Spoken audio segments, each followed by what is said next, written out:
Hello കൂട്ടുകാരെ, എല്ലാവർക്കും നമസ്കാരം. നമ്മുടെ തക്കാളിക്കറി, സൂപ്പർ തക്കാളിക്കറി റെഡി ആയിട്ടുണ്ട്. അപ്പം ഞാനിത് വയ്ക്കുന്ന വീഡിയോ വിശദമായിട്ട് ഇട്ടിട്ടുണ്ടായിരുന്നു. എല്ലാവരും അതൊന്ന് കാണണേ.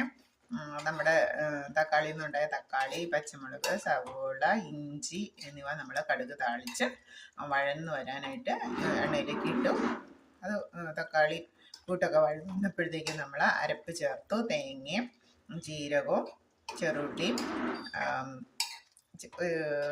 വെളുത്തുള്ളിയും കൂടെ അരച്ച് നമ്മൾ അധികം ചാറാക്കാതെ നമ്മൾ ചേർത്ത് ഇത് അരപ്പൊക്കെ തിളച്ച് വന്നിട്ടുണ്ട്. നല്ല സൂപ്പർ ടേസ്റ്റുള്ള തക്കാളിക്കറിയാണ്. നമ്മുടെ ഇഞ്ചിയുടെ ടേസ്റ്റും പച്ചമുളകിൻ്റെ എരിവും ഉപ്പും തക്കാളി നമ്മുടെ മുറ്റത്തുണ്ടായ തക്കാളി നല്ല ടേസ്റ്റിയാണ്. നമ്മൾ മാർക്കറ്റിൽ നിന്ന് വാങ്ങുന്ന തക്കാളി പോലെയൊന്നുമല്ല.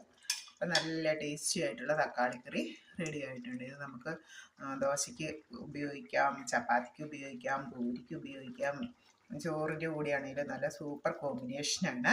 കുട്ടികൾക്കൊക്കെ സ്കൂളിലൊക്കെ കൊടുത്തു വിടാം. ജോലിക്കാർക്ക് ടിഫിന് പെട്ടെന്ന് ഉണ്ടാക്കാൻ പറ്റുന്നൊരു കറിയാണ്. എല്ലാവർക്കും ഒരു ചാറുകറിയായിട്ട് നമുക്ക് ഉപയോഗിക്കാം. അപ്പോൾ ആ വീഡിയോ എല്ലാവർക്കും ഇഷ്ടമായെന്ന് വിചാരിക്കുന്നു.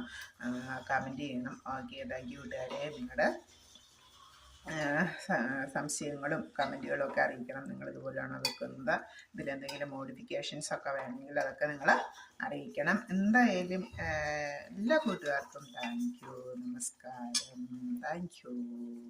അടുത്തൊരു വീഡിയോ ആയിട്ട് അടുത്ത ദിവസം കാണാം. Thank you.